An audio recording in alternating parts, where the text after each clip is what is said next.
The Eagle's Woman. Written by Miriam Newman. Narrated by David Williams. Coast of Era, 853 AD. Like the eagle for which he was named, Ari Bjornsson searched out prey. Above the slide of silken waters past Stormwind's bow, he heard Snorri Olafsson's tread on the deck behind him. It was hard to miss a man of that size. Thor's hammer strikes hard today, eh?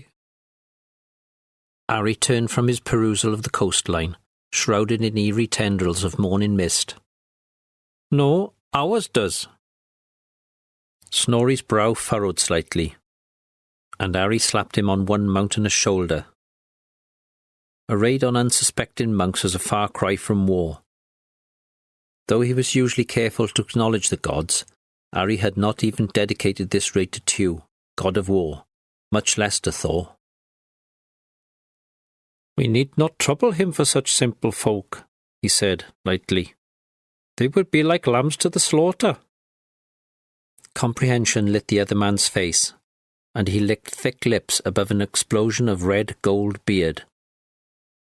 I like lamb, but I like women better. Ari shook his head. It was well known Snorri had been uncontrollable on his only previous raid, and Ari wanted no serious damages to saleable slaves. Gold first, then women.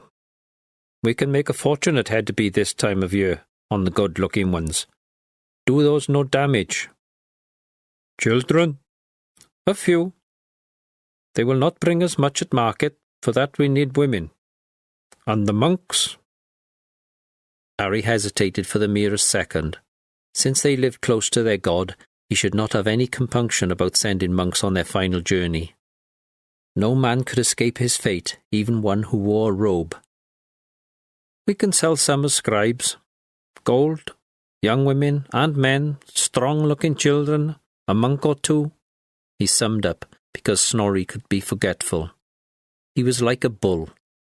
Useful if you could harness his strength, otherwise dangerous.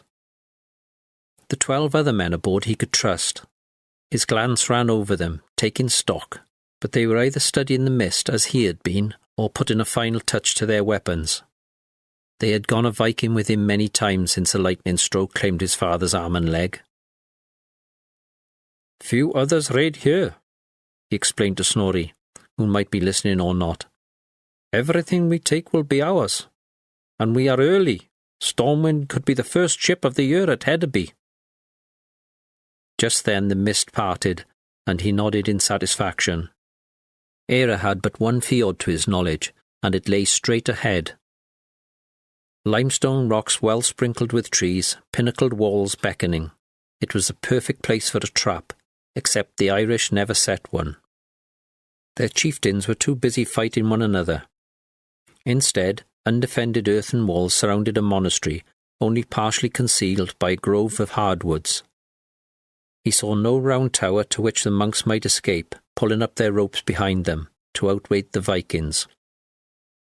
It could not be better. His men need not go far for plunder, and he knew that close to the monastery were a small village and farms. There, Snorri and others could take captives he could sell at the thriving market in Hedeby, or even Britain. Everybody needed slaves for spring planting. We left this one last summer, he explained. Thought I would give it another year to grow, and now we reap the harvest.